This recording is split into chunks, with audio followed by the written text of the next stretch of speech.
guys, welcome back to another video. It's a girl Gifted Precious as always. Guys, thank you so much for the love on my previous videos. Thank you for always coming back to watch my videos.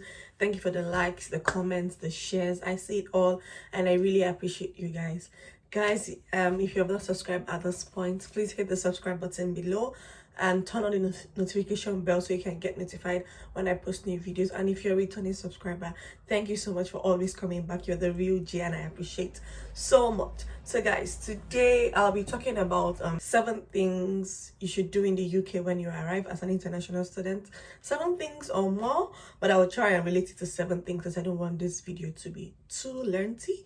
So without further ado, let's get right to it. So guys, the first thing you need to do when you arrive in the UK, obviously if you're to quarantine, you should quarantine based on the number of days. I quarantined for 2 days, and while you're in quarantine, guys, you can do some things online, and the first thing you can do is open an account online. You can open an account, definitely. There are some accounts you can open online and others would warrant that you come to the physical bank. So the one I opened online is a Monzo account, so definitely you need a Monzo account. So first things first, things you can do online while you are in quarantine. But if you do not have to quarantine, yes, a lot of things are changing and because of the pandemic, and there are a lot of rules that have been relaxed for some reasons. Without that, I think the first thing is you should pick up your BRP, and your BRP is a biometric residence permit.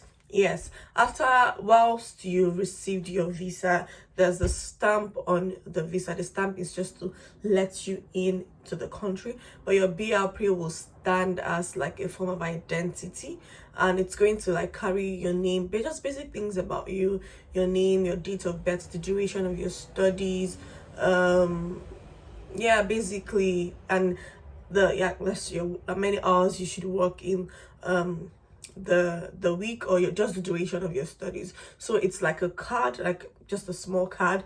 I think I'm going to leave a picture on the screen where you just pick up your BRP, and I think there's a letter that comes with your visa, like your passport.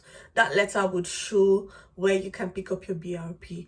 Being a student, I picked the university advised that I use my university as the address, being that I didn't have a place at the time. So I should pick up my BRP at my university. Some people also pick some postcode close to where they'll be living, something like that. But if you picked your school, definitely you can go to your school to pick up your BRP. Usually you should pick up your BRP within 10 days of arriving in the country, but due to the pandemic, a lot of things has changed.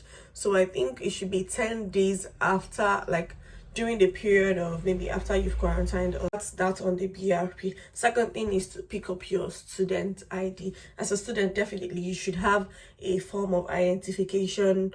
That's the school you're attending and the course and the duration of your course or your studies. So you should pick up your student ID. I think being that you'll be picking up your BRP in your school, if you chose your school or your university as the address to pick up your BRP, then you can pick up your BRP as well as your university ID in the school. After that is said, I think I'll be looking down at intervals because I wrote them in a book.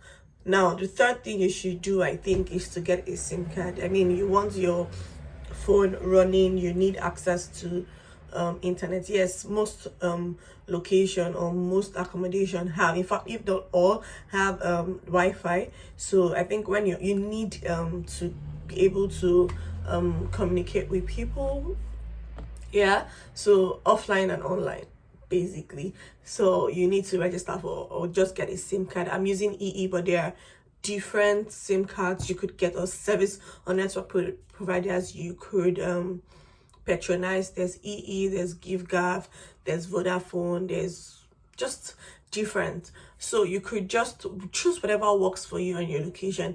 Again, ask people in around your accommodation, your school. They could be able to help, or get a SIM card. Another thing you should do is, like I said before, open an account. You could open Monzo. I opened the account, filled the form online. Basically, you need your form of identification as always, your BRP. If you've not gotten your BRP, then your passport could serve as a form of identification. the proof that you are a student, basically your student ID, or maybe an admission letter or something, your confirmation of studies could work. Then a proof of address, definitely you signed a tenancy agreement and all of that, so you could upload all of those documents. Then your address, your credit card will be sent to your address. That's for the Monzo account. I also opened Halifax, but I think I went to the bank after my quarantine to open the Halifax account. There is Santander, there is Barclays, there is HSBC. There are just a whole lot of them, so you could just choose whatever works for you and just go with it. Another thing you should sign up for is your travel card. Where I stay, because I travel a lot with either the train or the coach or the bus, so I opened a rail card. Opening a rail card is like you pay £30 upfront if you're going to the rail station, or if you're doing that online. I had difficulties registering online, so I had to go to the physical train station. So I went with my passport, like your normal passport sized photograph. I went with my BRP.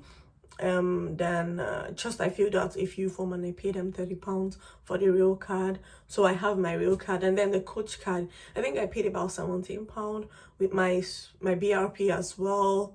And basically that's for the coach card.